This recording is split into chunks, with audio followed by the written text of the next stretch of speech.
Thiruvalla തിരുമൂലപുരത്തെ autorickshaw തൊഴിലാളിയായ നളന്റെ മകളുടെ കല്യാണത്തിനുള്ള വസ്ത്രങ്ങളുമായി സന്നദ്ധ പ്രവർത്തകയും കലാകാരിയുമായ ശ്രീരശ്മി എത്തി. പ്രളയത്തിൽ മകളുടെ കല്യാണത്തിനു വേണ്ടി കരുതിവെച്ച പുത്തൻ വസ്ത്രങ്ങളെല്ലാം നഷ്ടമായ വാർത്ത കൈരളി ന്യൂസ് സംപ്രേഷണം ചെയ്തിരുന്നു. ഇതിന് പിന്നാലെയാണ് ശ്രീലക്ഷ്മിയും സുഹൃത്തുക്കളും കുടുംബത്തിന് പിന്തുണയായി എത്തിയത്.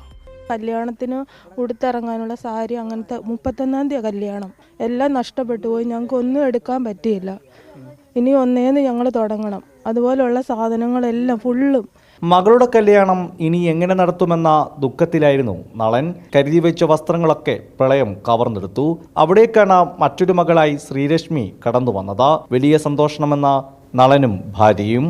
വളരെയേറെ സന്തോഷം എൻ്റെ, ഞങ്ങളുടെ കുടുംബത്തിൻ്റെ, അതുപോലെ തന്നെ ഇതിൻ്റെ മുന്നിൽ പ്രവർത്തിച്ചവർക്കും കൈരളി ചാനലും എല്ലാം ഞങ്ങളുടെ സ്നേഹാന്വേഷണം അറിയിച്ചു കൊള്ളുന്നു. മറക്കത്തില്ല, കാരണം ഞങ്ങളുടെ കല്യാണത്തിന് വന്ന് സഹകരിക്കുകയും കൂടെ ചെയ്യണം. മേടിച്ച രശ്മി എന്ന് വിളിക്കാം, മേടിച്ചെന്ന ഡ്രസ്സ് ഇട്ട് തന്നെ ആയിരിക്കും ഞങ്ങൾ കല്യാണത്തിന് വന്നത്.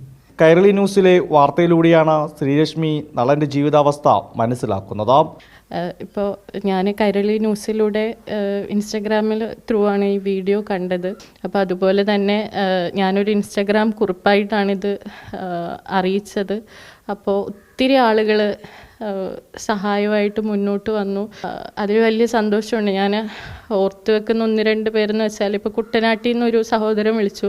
അപ്പോൾ ആൾ പറയുന്നത് ആളുടെ വീട്ടിൽ കഴുത്തറ്റം വെള്ളത്തിലാണ് ആൾ നിൽക്കുന്നത്. പക്ഷേ അവർക്കുള്ളതിൽ നിന്ന് ആ മോൾക്ക് വേണ്ടിയിട്ട് എന്നെ കൊണ്ട് കഴിയുന്നൊരു ചെറിയ തുക ഞാൻ നൽകാം, അങ്ങനെ പറഞ്ഞവരുണ്ട്.